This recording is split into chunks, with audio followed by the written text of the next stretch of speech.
Great. Well, good morning, everyone. Thanks very much for joining us at this early start to the day. We really appreciate you guys all coming here to listen to what we have to say about the work that we do here at Toronto Rehab, and later on to have a tour, and I'm sure you'll find that quite exciting. So as Jeff mentioned, we have a very large and growing research program here around technologies to support older adults to age in place. And when we talk about aging in placing, we're talking not just in their own homes, but in their communities in general.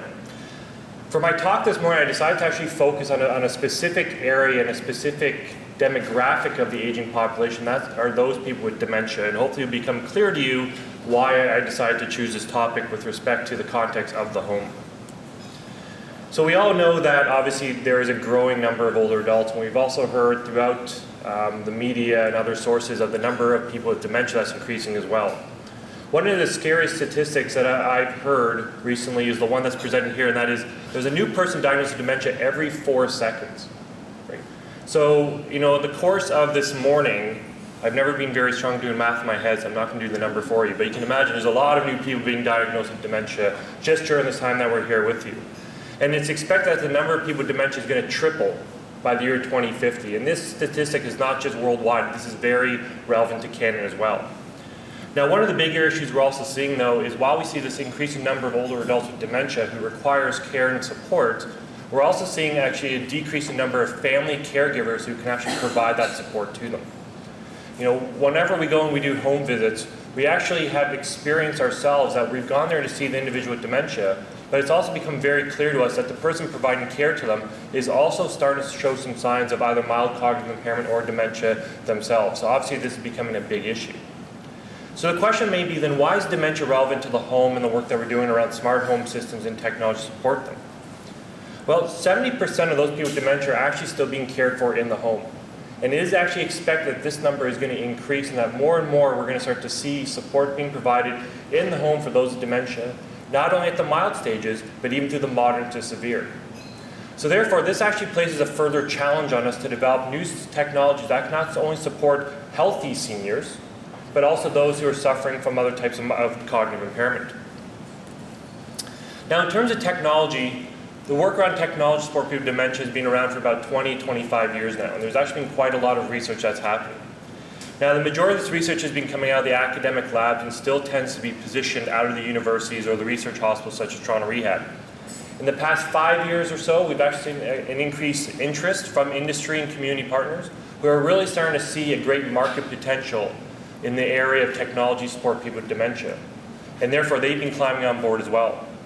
However, one of the big issues that we've seen is throughout all the work we've done and all the new technology we've been developing and all the partnerships we've been trying to establish, there are still very few devices that are available on the market. This is particularly a problem in Canada. There's not a very large receptor community. Now, what I mean by receptor community is there's no company that's knocking on our door saying, hey, our core business is technology for older adults or even technology for those with dementia. Can we take on your product? Any company that's involved in this area in Canada and the US, this is true as well, tends to be exploring this maybe as a secondary or tertiary market, and therefore not really putting the investment that's required into it in order to really help take these technologies and move them to the hands of the end user. Furthermore, as Jeff said, we're not quite there yet. And the reason we're not quite there yet is because we still have issues with the technologies we're developing that have been developed in the past. This is primarily because we're still not understanding fully the complex needs of this population, and we're not incorporating them throughout the design process. Now, while we try to incorporate old adults in the process, it still really tends to be kind of some discussions with them at the start. We design the technology, then we bring it back to them. And this really needs to change. Furthermore, there's still a silo mentality in this field. That is, the engineers work separately from the therapists, who work separately from the psychologists, who work separately from the health practitioners. And again, this needs to be overcome. We all need to really be working together to have a more holistic approach in the way that we design these technologies. Now, the other issue, though, here is there is a changing demographic. We're talking about quite advanced technologies, smart home systems, robotics, as I'll discuss with you, sensors, and other types of wearable devices. And really, to be honest about this, these technologies are not coming to you in the next 2 or 3 years. They are going to be available in the market perhaps in the next 5 to 10 years if we're going to do them properly. So the question always comes up, well, are we really then designing for the current older adult demographic, or are we looking at the future demographic? And if so, and it's probably a mix of both, but we need to then consider that there is going to be this change in expectation. The future older adult and the future caregiver are going to have greater expectations. They are already connected. They are already carrying their smartphones. They're already wearing wearable devices such as Fitbits or Apple Watches, whatever it may be. And their expectation is that these types of devices are continually going to be part of whatever system we come up with to support them in their own homes as they age. So in order to change this, Toronto Rehab has truly been trying to disrupt the current way we think about things in this area. Now, what do I mean by disruption, and what do I mean by disruptive technology? So essentially, disruptive technology is anything that comes on the market that essentially blows everything else away and causes the whole field to change, right? Digital cameras, smartphones. When these came onto the marketplace, everyone else had to start developing similar technologies, or essentially they'd be lost. This is exactly what we're doing here at Toronto Rehab. We are developing new disruptive technologies that can enable aging in place and support caregivers and their families. Now, the way we're doing this is by coming up with new ways of thinking. Here at the hospital in our research program, we encourage our scientists and our students and our trainees to think a bit differently and to think outside the box in terms of the way we go about things. Now, one of the ways we're doing this is by developing new innovative technologies, by the application of new techniques and approaches that typically would not be used in rehab. Toronto Rehab is probably most well known, especially in my area, for being one of the first groups that really kind of dipped into the areas of computer science and artificial intelligence and sensors and other, again, non-traditional areas, and applying them in rehab and in healthcare. And hopefully, I'll convince by this talk, applying them in a very convincing and effective manner. But perhaps more importantly, what we're also doing here and the way we're disrupting the current field is by doing things differently. So it's more than just the technologies we're coming up with. We're developing new collaborative approaches to overcome these limitations around technology transfer, knowledge translation, training, by overcoming this silo mentality. It's pretty amazing, and I like, Jeff always uses this analogy in this example, is if you came into one of our research teams, you would probably not be able to tell the difference between the engineer and the occupational therapist. In fact, some of my OT students are better programmers than my engineering students and my computer science students, because this is the way that we really move forward effectively. We get everyone involved, everyone has a different part in the project, but everyone is collaborating together. So let me focus on the first point here, what we've been doing differently with respect to new techniques and approaches and what we've been focusing on here. So we've been leading some research around some leading edge technologies, around smart home systems, robotics, and big data. So these are just 3 examples I'm going to pull out and discuss with you today. So in terms of the future of the home or the smart home, what it looks like, our vision here, and again, this is our 10-year vision, so it's not something that's going to be coming out tomorrow, but essentially is you're going to have a home that's going to have various components all working together seamlessly in the background and in the foreground, but the key point here is that it's working for you. Okay? We're not expecting you to adapt to the technology, but the technology will be adapting to you and your needs and preferences. So for example, this will be a combination of different functionalities and applications depending on what your needs are. It may help you if you have dementia to remember how to complete a common activity of daily living. So for example, it may be prompting systems. So giving you reminders on how to complete everyday tasks such as washing your hands, brushing your teeth, making a cup of tea.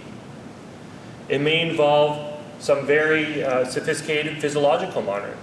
So a big issue right now with older adults with dementia to monitor their chronic diseases is they're not capable of doing the constant monitoring of their blood pressure and their heart rate and their respiration rate and send that information out. So in our scenario here, we've built this into the home material itself. The floor itself can measure your vital parameters just as you simply walk across it. Again, you're not putting anything physically on you. And I'll show you some examples of these technologies. We envision a home with robots. Not $100,000 robots, not tens of thousands, not thousands, but only on the scale of hundreds of dollars only. So we can afford to have several of these robots in the home that can provide assistance and support, again, from cognitive prompting or socialization to assisting with physical tasks eventually. And obviously one of the most important things is connecting the person with their health team and with their caregivers. So this should be done seamlessly. Now this example here shows it at a computer terminal, which is more traditional, but what we envision, this is far more pervasive. That you can receive this information, connect with your healthcare practitioners, whether you're on a mobile device, a tablet, sitting in front of your television, or no matter what your context or activity may be. So at this point, what I want to do is just show you some examples of some of these technologies. So this is an example first of our work in ambient-based physiological monitoring. Now before the show this video, I'll discuss this just for a few moments. So what this project is about is, again, addressing that issue of older adults' capability to monitor their chronic health conditions. So we see this a lot, for example, congestive heart failure. Now we have a very strong cardiac clinic here that monitors individuals, and they're required to take their blood pressure and their heart rate and their weight every week and send this information to the clinic. Now the compliance of doing this is very, very low. And when we talk to the older adults and the caregivers and the team members at the clinic and ask them why, a lot of it came up to, well, essentially they're unable to take the measurements. Either they have visual impairments, physical impairments that prevents them from doing it, or more likely than not, also they have a cognitive impairment which is preventing them from doing that. So the notion of this project is, how can we take those sensors and build them into the house material itself? How can we make floor tiles have sensors in them? How can we have things such as beds that have intelligent sheets and materials on it that can take the respiration rate? How can we develop intelligent toilets that take various types of urinalysis, whatever it may be, to look at things such as bladder infections or whatever the impairment or disease may be? And the key and the crucial thing is how do we do this so that there's no effort required from the person? They just go about their day, they get up in the morning, they go to the bathroom, they brush their teeth, they use the toilet, and during this very common sequence of activities that everyone's used to doing, we're taking all these measurements and making it available not only to the healthcare practitioners, but also to the individuals themselves so they can help self-monitor.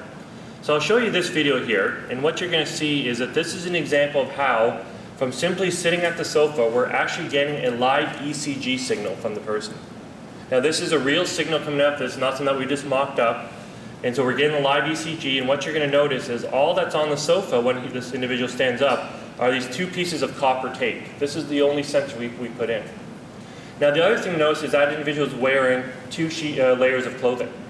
We've actually shown that we can have up to 5 layers of clothing and have an error of under 3% on the ECG and the heart rate that we're receiving from them. We've also conducted other research where we've done a floor tile that can get the blood pressure and the heart rate with under 1.5% error, even while wearing shoes and socks. So you can imagine where we can go with this type of technology. And again, the goal here is that this is not a specialized piece of healthcare technology, but it's a consumer product. It's something that anyone can go to Home Depot and purchase this special flooring or these devices and install in their own homes or in the homes of their loved one that they're providing care to. Now, robotics has really taken off in the past few years as well. Whenever I talk about robots, people always tend to ask that question, well, isn't it too expensive? And the answer still is yes, it is. But in the past 5 years, we've seen robots go from hundreds of thousands of dollars to tens of thousands, and we're starting to see now robots come on the market, on the consumer marketplace, that are in the range of $500 to $600. And even a $500 robot is quite sophisticated and can actually do a lot of things that we require to support an individual with dementia. So here are two examples of robotics projects that are happening here at Toronto Rehab in collaboration with the University of Toronto. So the first one here is what we call caring robots. So these are robots that perform the function that I described before, providing prompts and reminders to individuals with dementia during common activities of daily living.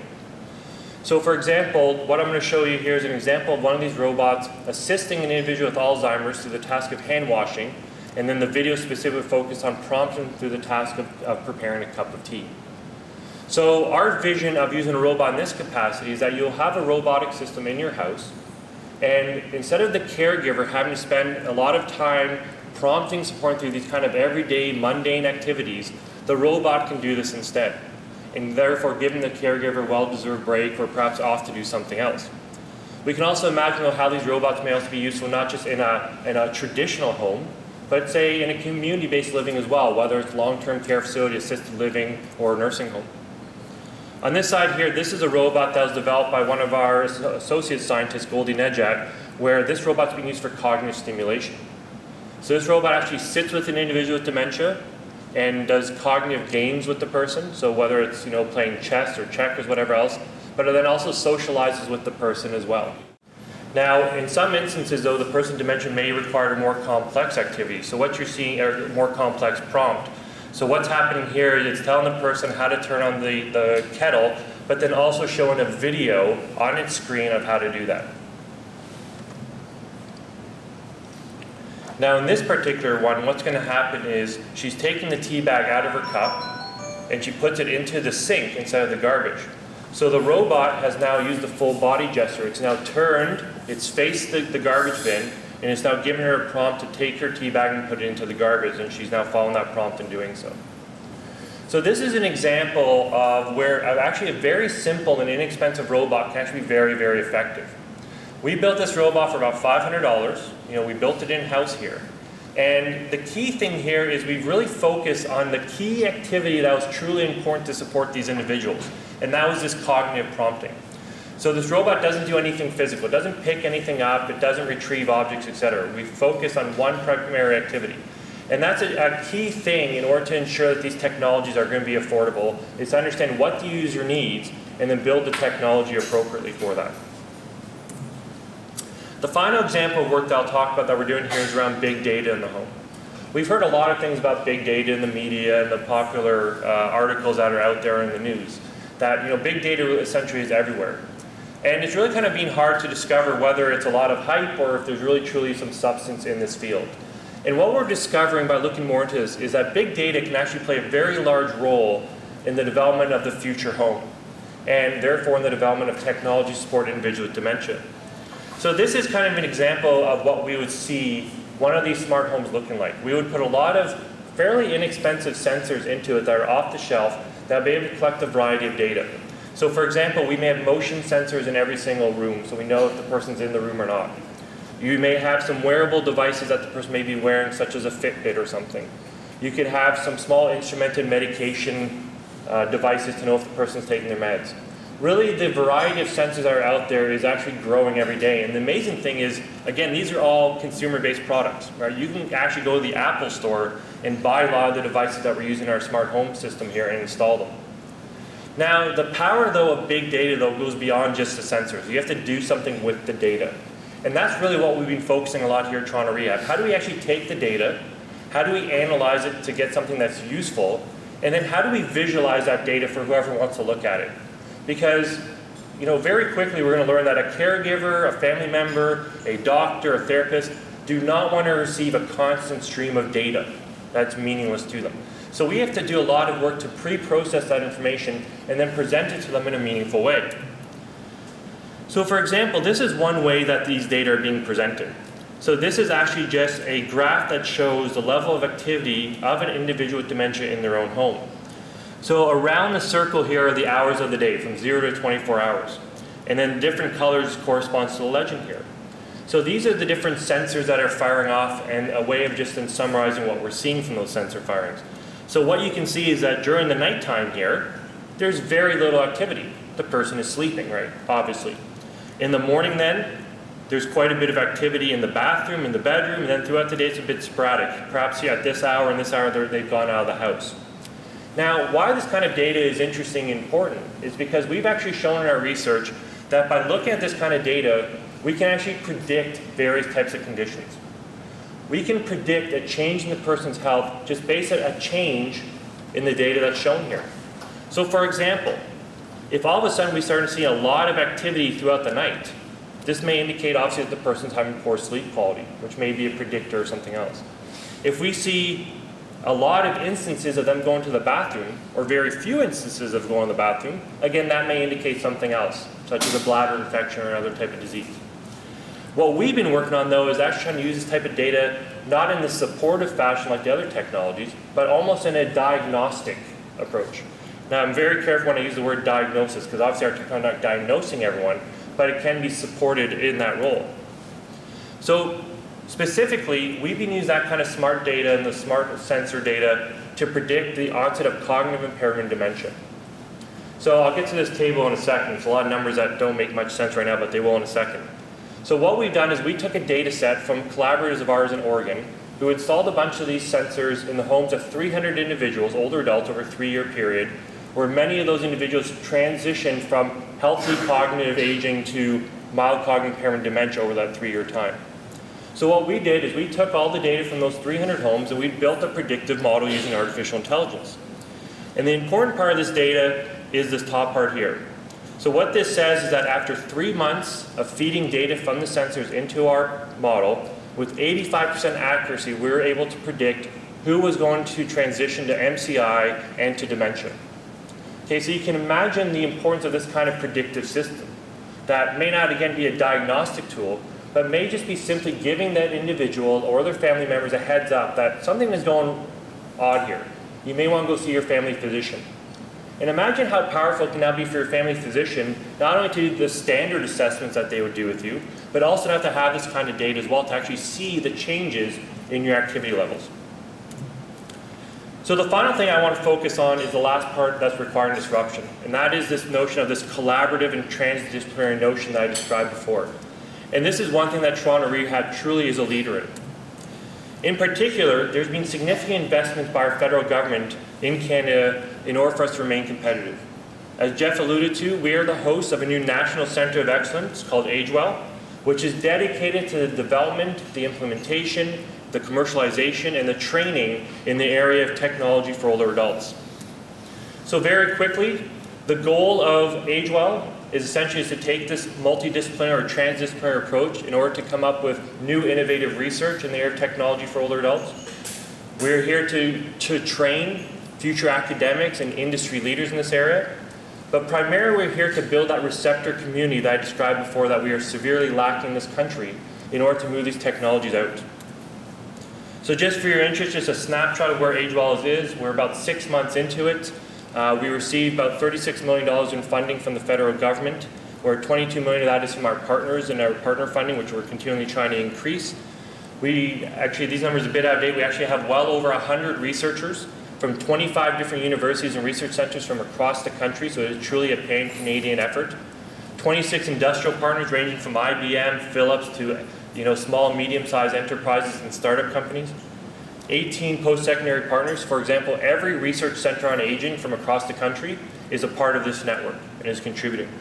13 not-for-profits, provincial partners, and obviously federal partners as well. So to finish off and summarize, there's significant research in Canada in the field of technology and dementia, with significant resources being provided. The needs, though, and the expectations of this population demographic are changing, and we need to start taking that into account in order to be truly effective and come up with new products and technologies that will support them. While these new potential solutions could have a significant effect, we are still a ways away. We still need a lot more work on the development side. We still have a lot more work to do on the research side. For example, understand the ethical and the social implications of this work. And finally, hopefully you've been convinced so far that Toronto Rehab is really at the leading edge of this field and that will continue to be leaders moving forward. So thank you very much. It was a pleasure to talk to you, and I hope you enjoyed the time. Let me share the microphone for a moment. We'll take a question in a moment, but I just want to bring up one point. This is being hosted by Toronto Rehab Foundation. And here you're hearing about all these resources and this exciting new ventures. But let me tell you that none of this would happen without the philanthropic dollar, without the foundation. Indeed, I failed to mention, of course, that this fellow here is the Barbara Stymist Chair. And it's because of one of the people's generosity in this room that he's employed here. Otherwise, he'd be on the streets. Thank you, Barb. My child thanks you as well.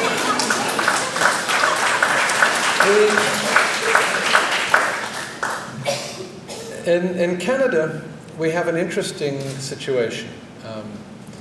We're not allowed to ask for money to support the salaries for our key investigators from the major funding bodies. Interesting, isn't it? Unlike in the United States, the salaries for our key investigators have to come from within. Our investigators can then be very bright and very clever and go out and lever those dollars enormously and bring in operating funds to make these things happen. But if you don't have the first dollar, it doesn't matter what you multiply zero by as a leverage factor, you have zero activity. So the philanthropy here is essential to everything that happens. It basically funds the scientists and the leaders, the support people for them, that then go out and create these enterprises, which are really exciting. Now, I want you to come up with a question for Alex, but I want it to be really challenging. It's early in the morning, so tell him what you think. Not of me, of the work. Well, Alex, oh, you're just carrying the microphone, all right. We've got a microphone for anyone. Yes, you're all happy, you're all customers, you'll all buy the stuff. Do you have any problems? Yes, over there. Hang on, Alex is just coming to you. Hi. Wow. Okay. So in your presentation, you spoke a lot about technology, making it more affordable and more accessible in terms of commercialization. But I think when we start talking about big data, collecting a lot of information, then you are presented with the challenge of policies. So are you involved in any of the research around that? So we started looking around some issues around the policy, but this is actually a key aspect of the AgeWell network. So we have a whole theme or work package, as we call it, related just to the policy and the regulatory issues, not just around big data itself, but around the whole area of technology and aging. But big data is actually playing a significant role in that work that we're looking at, in particular the privacy and security aspects as well. That's a very interesting question, because we're often asked, do people really want to be monitored? Do they want Big Brother? And you know, it's a question of priorities and needs. When you're younger, the thought of being monitored a lot is an anathema. But as you get older, sometimes when you're faced with the choice of being monitored or going into an institution, then your ideas shift a bit. So we do everything we can, obviously, to preserve privacy. We're doing everything we can to not be intrusive, but there are trade-offs to be made. Any other questions? Okay, yes, one more from back. Cindy. So, Oh, wait a second, here comes the microphone. that was a great presentation, Alex. So curious, like being able to have someone staying at home longer, as opposed to going to a nursing home or having a family member having to take care of them, you would think that that would take pressure off the overall healthcare system, the healthcare dollar. And I'm wondering if you envision actually government stepping in at some point to even further support the research and development and the commercialization of all of this. It's really quite some time. Well, yeah, absolutely. And I think, for many years, government has been talking about technology to support aging in place. And, really until AgeWell got funded, there really hasn't been a large investment. It's been a lot more talk about and more conceptual as opposed to putting money, throwing some money at the problem. And so I think, funding AgeWell, at the level that they did, I think is the big first step that the government has really shown with respect to doing this. The provincial governments are also quite active, but again, funding doesn't really take priority in this. Especially around dementia, people always talk about cure first and then support second, and technology tends to kind of fall then below that, but it is starting to slowly creep its way up now.